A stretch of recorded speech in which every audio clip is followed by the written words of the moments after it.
Akech, amos ya nyaka geno ni ngima.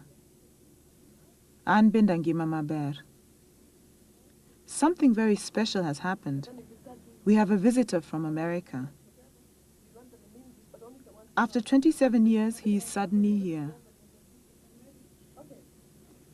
My brother.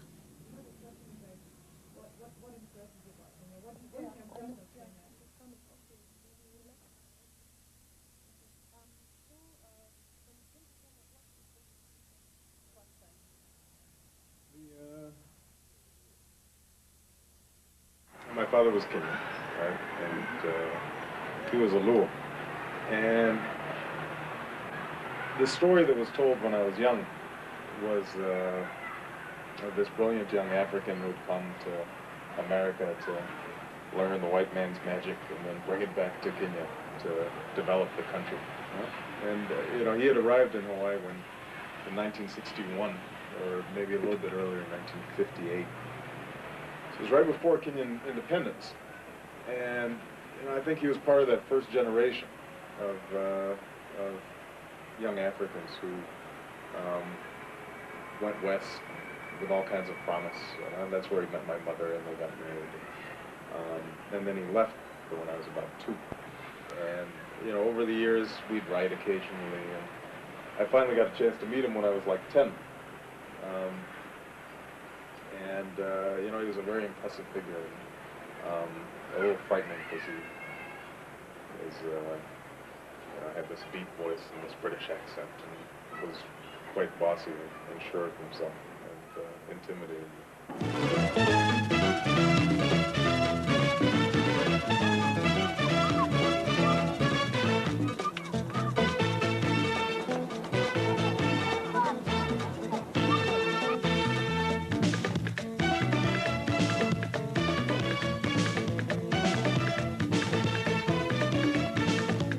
Learn a lot about the beauty of black people just being around a lot of black people, feeling as if they're all around you, and that in some sense you belong. Even though, ironically, a lot of Africans will look at black Americans and say, they're Wazungus, or they're white people. Ironically, it was the death of our father that brought us together. Since then, we had kept in touch through letters. Our letters, however, did not prepare us for when we would finally meet. I was afraid that Barak, my brother, would not be comfortable with us. I was also afraid that we would not know how to relate to him. After all, he was from a totally different world to ours. The most important thing for me coming back was seeing my family, and that was the main purpose, and I think the thing that moved me the most was going to home squared and meeting my grandmother and my brothers and my uncles. So you like this? Yes. Okay, let's try it on. We have to try it. Even though it's hot, you tell her, even though it's hot, we still have to try it just to make sure it fits. It's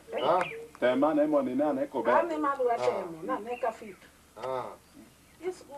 It's good. It's good. What do you English? Usually, it's a good one. It's a good one. Oh, there. There.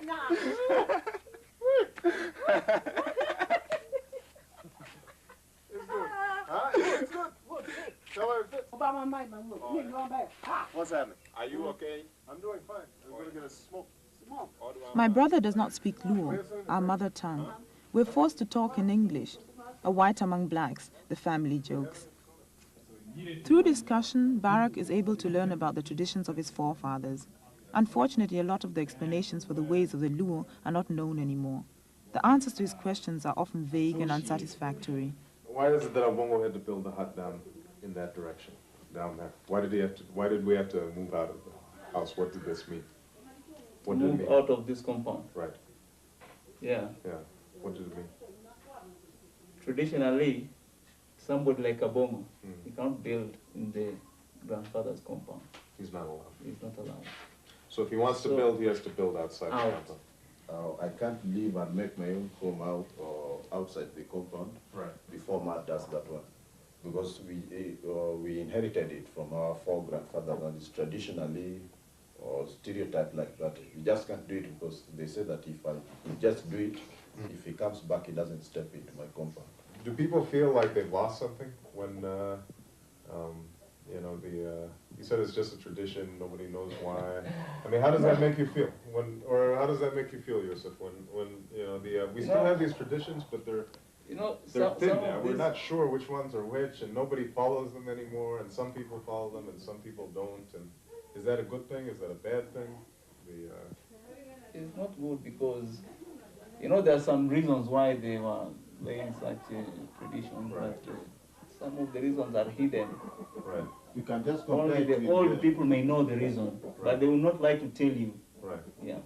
They'll just say, tell you, all right, no, that is bad, don't do it. But the reason they won't tell you.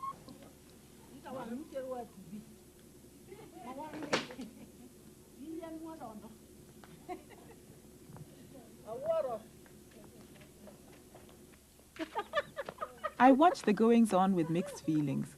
The new member of the family does not seem to have in any way disrupted the daily routine. It is as if his being there is to the family only proof of the fact that the son they lost and whose name Barak carries has returned to be among them. Two brothers. Do they understand each other? Is it possible for Barak, at this stage, to get to know and to understand the traditions and ways of his father's people? In order to answer his question, I myself have to ask. Kaka koro odwani. Nino kaka koro odwani.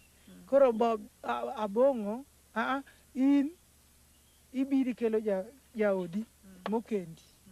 Tubro ninde odwaka. To gichik luo okdwar kamano, tim kamano. Mane omiye shock, oyudo shock. Shock no ene tu. Oyudo buok. You know, I was too young to really organize a trip here myself. Didn't have the money and didn't have the time, and was probably, you know, somewhat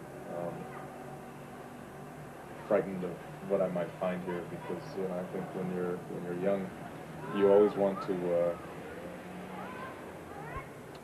fit in, and the idea of Africa, although my image of Africa was always positive, mainly because of my father, I didn't really I didn't internalize a lot of the negative images of Africa, because people always would say how smart he was and how distinguished he was. Everybody was always impressed with him and had all these stories about him. It was still very foreign. It was something I didn't know.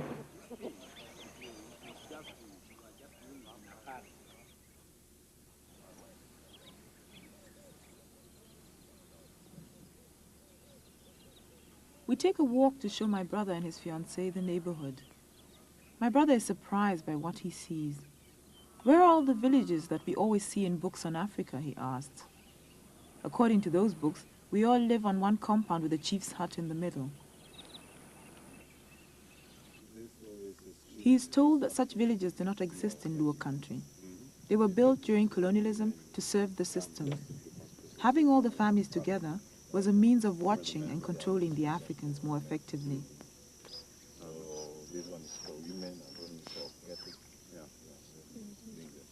Normally, only one family lives on a compound. Between the compounds, there are acres of farmland.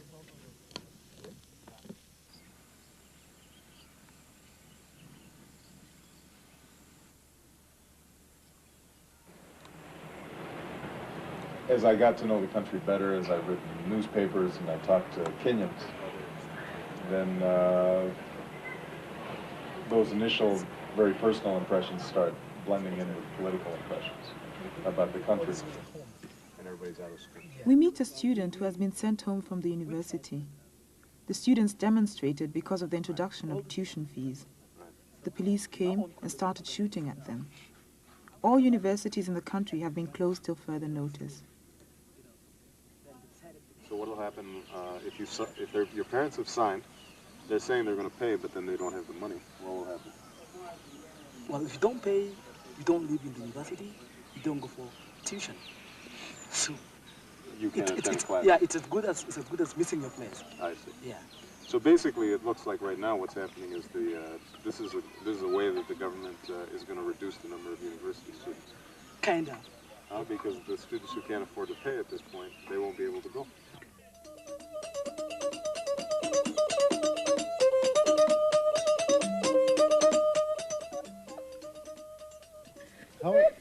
Mama, how is this woman related to us? Ask Granny. She's saying, hello, how are you, my son? How do you say mother? Mama. Mama. You wouldn't have imagined, could you?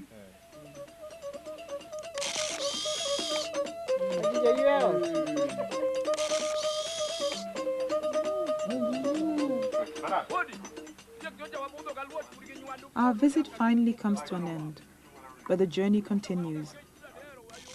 My brother wants to discover the rest of his father's country. We take leave of the family. Seeing my father's grave and my grandfather's grave, and feeling accepted by them and embracing them was important for me, and sort of filled a hole that I had felt for a long time.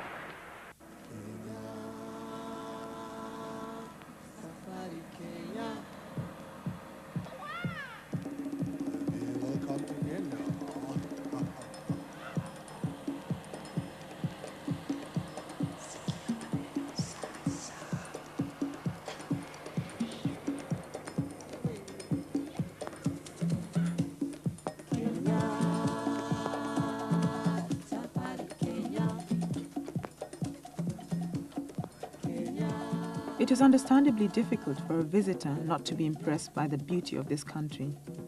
My brother is no exception. Whereas I am skeptical, I see the country through the eyes of a Kenyan, my brother, an outsider, is able to enjoy its beauty. Proudly, he shows his fiancée his second home. In my eyes, the beauty that they see and are so impressed by is marred by my knowledge of how excluded almost all Kenyans are from this experience. These strangers move about our country as a matter of course and with disturbing confidence. It seems to me that as far as the tourists are concerned, there are no limitations.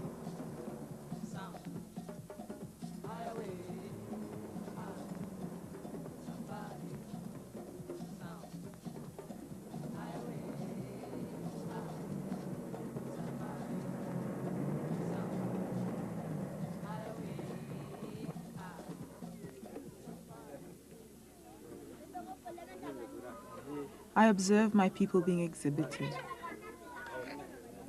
exhibiting themselves. Who would want to miss such a spectacle? A folks exhibition. On this day, my brother refused to come on the tour.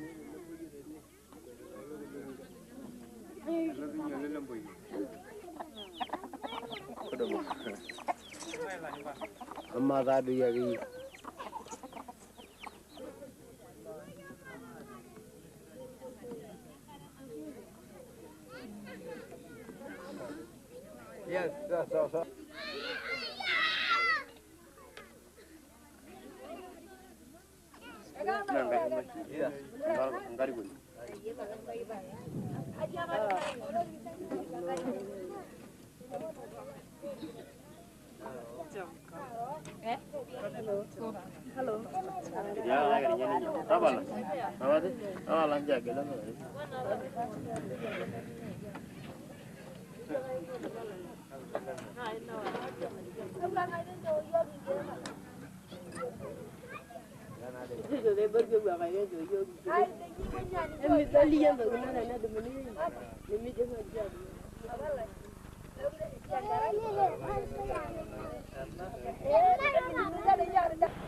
It makes me frustrated to see that that blacks in Kenya don't have more confidence in the possibility of shaping their own fate and their own destiny. I'm deeply saddened by a sense that whites are still superior in this country, in some sense, that if you sit at a restaurant, they're served before a Kenyan is served. If you go through customs, a white person's going to have an easier time going through customs. I've experienced probably the Kenyan side of it, mainly because there have been times when I went, let's say with Alma, my sister, who's obviously Kenyan, to a restaurant where we'd have problems getting served, where the waiters would be rude. You know, if you look around at Kenya, when I look around at Kenya right now, you get a sense that although on the surface things are relatively tranquil, right beneath the surface, things could explode at any point, because you have all these young people, not just now coming from the countryside, but just simply from population growth, who are going to school, have high expectations, but the engine for growth that's going to be able to employ these young people may not be there. And that's a dangerous situation when you have rising expectations and young, bright people who are frustrated in their ambitions. And you see a lot of that taking place in Kenya. And you would think that that would be more of a source of concern for the government, and that they might change policies as a consequence of that. But so far that doesn't seem to be taking place. Due to a puncture on my old car, I am able to show my brother that Kenyans are in fact trying to shape their own destiny, despite all odds. I take him to a Jua Kali garage. Jua Kali means hot sun in Kiswahili. The garage is so named because the mechanics work outside in the hot sun. They do not have enough money to hire premises and have no support from the government or any foreign organization. They invent simple and inexpensive techniques of doing otherwise complicated jobs that would normally require expensive equipment. Normally, such garages are situated in the poorest areas of town, areas that are neglected by the state. Only the smartest can survive. There is the constant threat of being evacuated by the police. Simon, the Jua Kali of this garage, for that is what the mechanics are called, works many hours. His garage is specialized in VWs, and you see them parked as on a conveyor belt, one after the other on the street. The mechanics work on several cars at the same time. Simon's 4 sons also work in the garage. There is more than enough to do.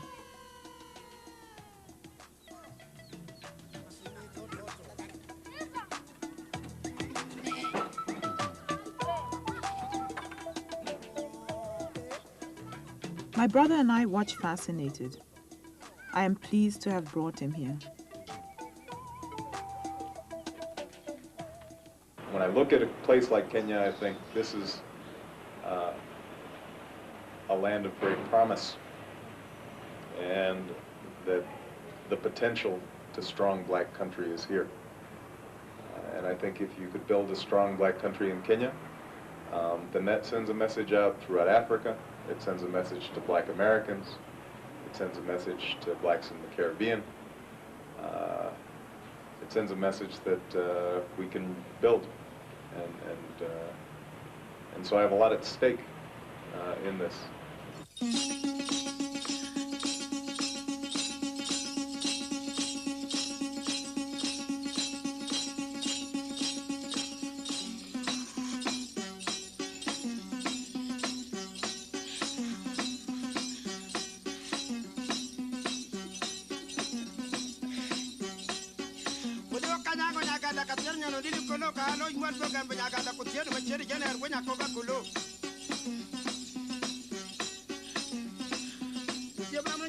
All the way to Cobra, Nyango Nyaganda.